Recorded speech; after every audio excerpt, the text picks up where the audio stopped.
Hi everyone, so first of all, sorry about the delay in the wait for this video. It's been a long while.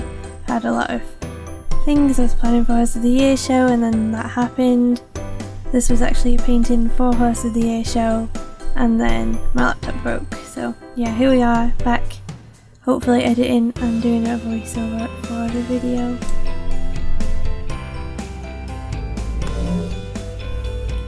So this painting was done in acrylic on a box canvas. It was quite a cheap little canvas, but yeah, it was only a small little piece. I think it was like 8 by 10 inches, I'm not too sure. The reference is from Pixabay, I believe. I'll have to double check. But I thought I'd give a few little like kind of tips and tricks on acrylic painting, what to do and what not to do. I was going to do a how-to with this video, but honestly the painting didn't really come out like as well as I'd hoped, so I guess I'm just going to go over like the mistakes and the things that went right with the painting rather than like how I did it, I guess, if that makes any sense. So yeah, I'm going to talk about where it went right and where it went wrong.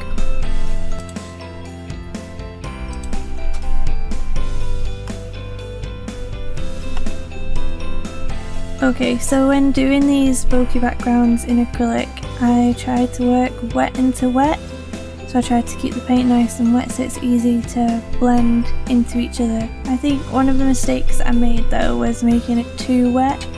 So it looked a little bit patchy and the paint went a little bit too translucent. So you can kind of really see the brush strokes that happened. I also didn't really work in small sections, so like blending the green into the blue, for example, was a little bit harder to do because the blue had already dried by the time I was putting the green on top. So it usually works a lot better if kind of the blue is wet and then I can put the green on top and then they'll blend a lot more seamlessly and a lot less patchy. And yeah, I needed to kind of work in more layers and have a damp brush but not too wet. Like I feel like this is a bit too wet.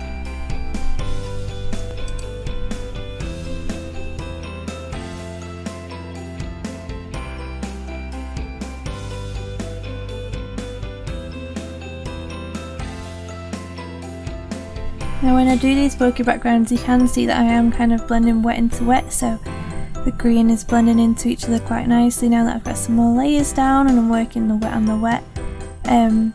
I use my finger a lot to blend. It's kind of a bit of a, what's the word, like a stronger blend. I can get it a bit more accurate, and sometimes I just use a big makeup brush for those like really soft larger areas, and I find that the makeup brush is really nice and soft, so it gets like, yeah, it gets a really nice soft little blend.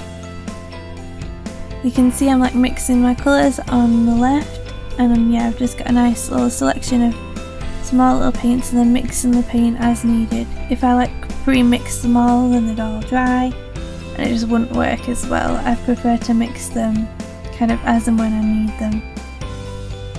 But again, you can see how wet it is, like the paint just is dripping down the palette. I think it was just a little bit too wet and not opaque enough.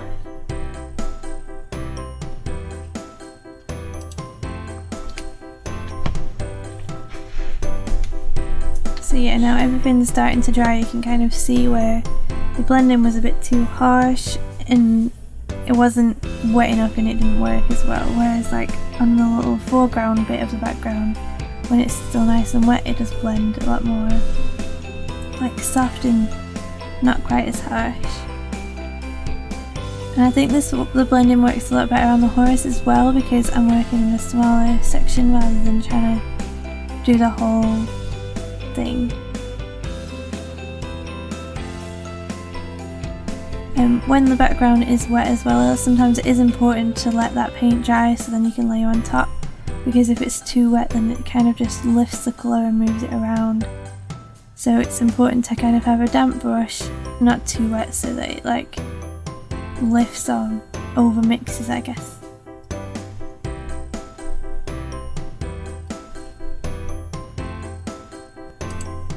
So yeah, you can see I'm just picking the colours for the horse now. These are all like lots of nice reds and yellows, It doesn't really matter like how many colours you have, I just prefer to have a nice broad selection to work from.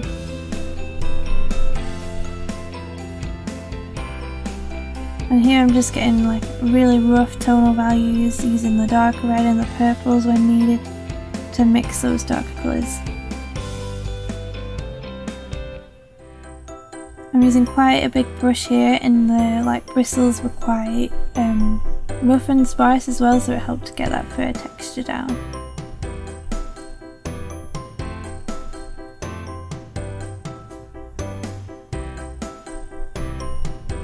And then yeah, for the details, once all the tonal values are down, I do go over with a smaller brush just to add those little hair strokes in.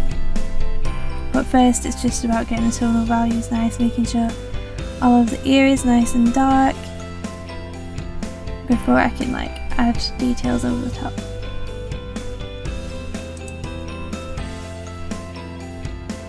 So I do actually quite like how the ear turned out. I think that one worked quite well. You can see me mixing my like highlight colours, using a small little brush to get the details over the top. I prefer to kind of work light to dark, I think, or dark to light, yeah, dark to light. So I get all my dark colours down and then I can put the details over the top. This is how I used to work when I did digital art, and I think it's, yeah, it's really nice in acrylic as well, because you can just paint over the top of the dark rather than leaving the space for the light to come through, if that makes sense.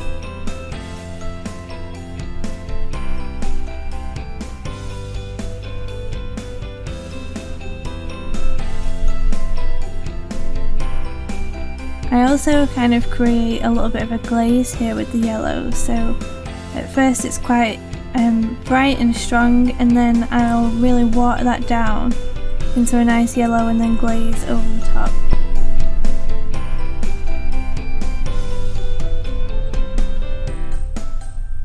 I find that if you have like a nice damp brush as well, you can kind of get your paint to spread a lot further so it doesn't kind of clump up and dry out really quick, so you can get those really nice long hair ear strokes. And you'll see that again when I do the mane, like if I keep the brush nice and damp, then I can get a longer brush stroke.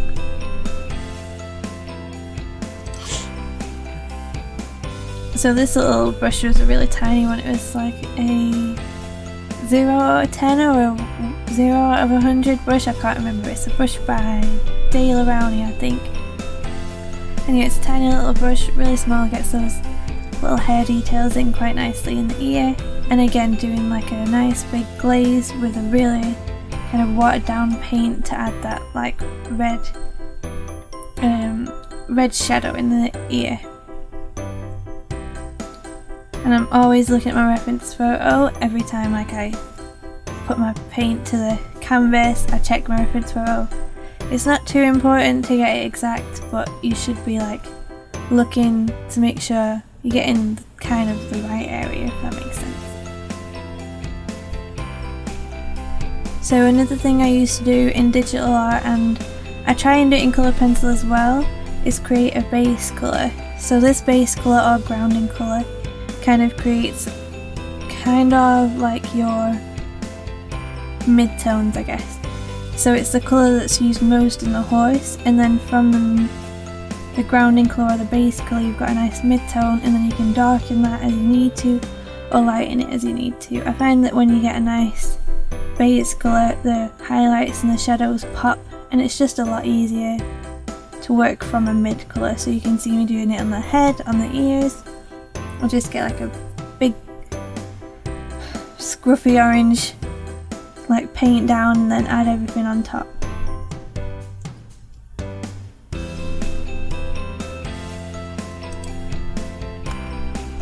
Okay, so again, I've got a nice dark ear down first, and then I add the highlights on top. Again, making sure my brush is kind of nice and wet so the strokes go as far as I need them to.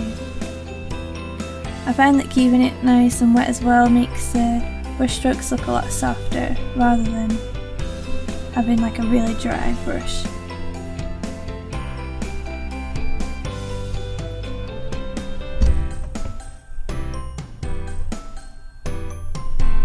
And again, just paying attention to my reference photo, making sure I get the nice little feathering around the ear, I guess, all the little hair details around the end. And here I'm using a lot of purple, because I found purple was quite a nice cool colour to add to a chestnut horse. It really adds like a nice depth to the shading.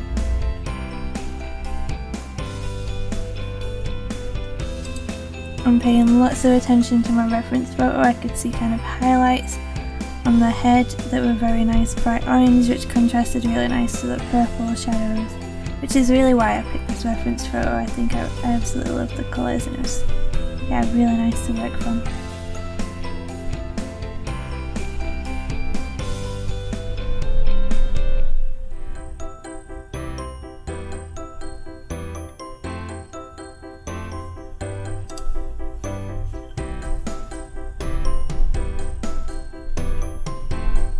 And yeah, again, just paying attention to the reference photo to get those little details in. And I did do the edges as I went, because I found when I was working on the larger canvases it was a lot harder to finish the edges at the end of the painting. I thought it was a lot easier to do it as I went along, because I had the colour palette that I used at the time. And again, adding all the same details to the bottom of the canvas as it wrapped around. You don't have to do this if you're getting it framed, but I just really like how it finishes.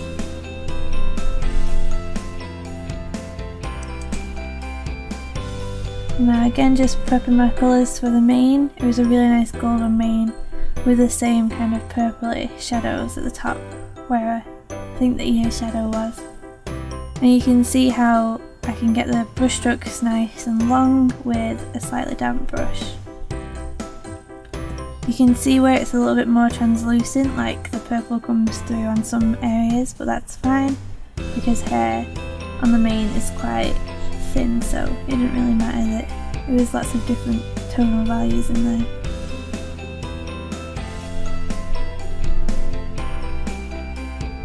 Now you can see I'm paying attention to kind of the direction of it, just getting the tonal values down first. There's not really much point doing detail at this point because it'll just get covered up anyway, so just a really rough base of shadows and highlights and colours down before any detail goes over the top. And then once I'm happy with all the colours and all the shadows, then I add the detail on with a really small fine brush.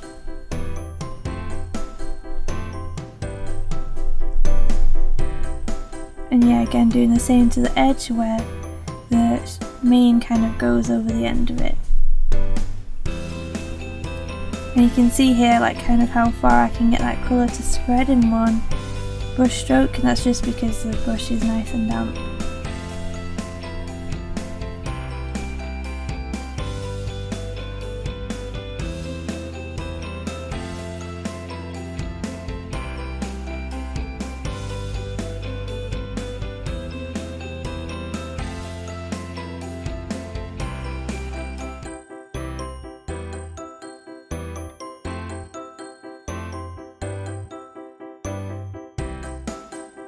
And again doing a little glaze with a very watered down yellow colour just to add those little pops of the highlights to the ends. And then using a nice bright white colour with a small brush to add the little wispy hairs. Alright, and then I'm just adding little wispy highlights to the purpley blue area of the mane. It had like a nice little pop of orange where some of the shadow didn't touch the mane as well, which was really nice.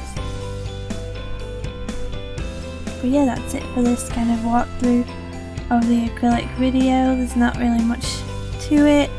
I hope it helped kind of give you some little tips and what not to do. It wasn't perfect, but yeah, that's the painting. Thank you for watching.